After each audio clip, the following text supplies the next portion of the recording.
I've been using the Galaxy Watch 4 for around 17 months now, and I've had a few ups and downs throughout my experience. Today we'll be reviewing the following categories: battery life, features, build and design, and value, with each one of them having a different weight on the final score. My experience with battery life has been quite underwhelming. I used to not even get 24 hours of battery life.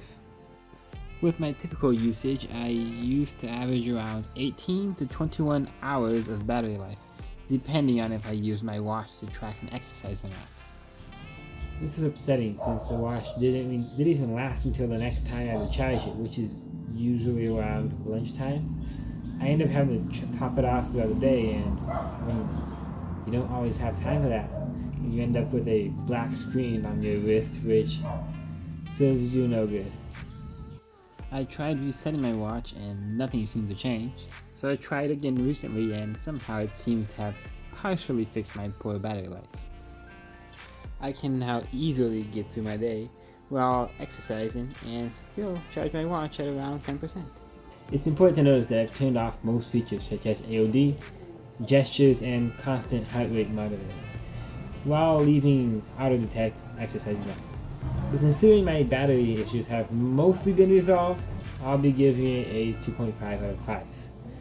While it's able to last throughout the day, doing so requires turning off most of the cool features that the watch comes with in the first place. It would be great if I didn't have to turn off all those features to get those though. The watch has some pretty neat features built in too. Starting with gestures, you can answer and dismiss calls or alarms, and even launch apps by simply bending or shaking your wrist. You can also pay with Samsung Pay and I believe Google Wallet too. You can also measure bioimpedance, however accurate that is, and also do pulse oximetry. And of course, there's always the sleep tracking features. Samsung recently introduced what they call universal gestures, which is similar to what Apple did a while ago with the Apple Watch. It's an accessibility feature that allows you to navigate your watch by just pinching your fingers. As with every Samsung device, they come packed with features. There are tons of things that I can list that wouldn't fit in this video. So overall, I would give the features department a 4 out of 5. Some features fail to work sometimes, and they can still do some ironing out. Now, as for the design, this watch looks absolutely stunning. From the beautiful chassis to the amazing build quality, this is definitely a highlight of the watch, and it makes it my favorite smartwatch design in the market.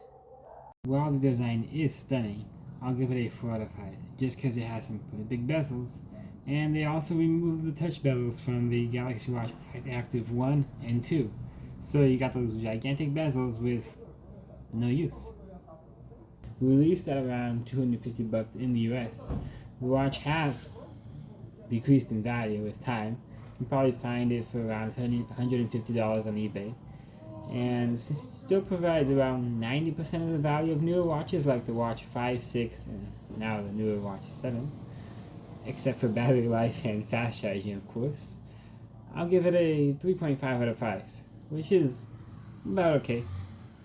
By using the weighted formula in the description down below, the Watch 4 ends up at a 3.3 out of 5, which is a fine score. Many of the issues have been addressed in future versions of the watch. If you enjoyed this video, please don't forget to leave a like and subscribe, as that does support the channel quite a bit. And I'll see you in my next review.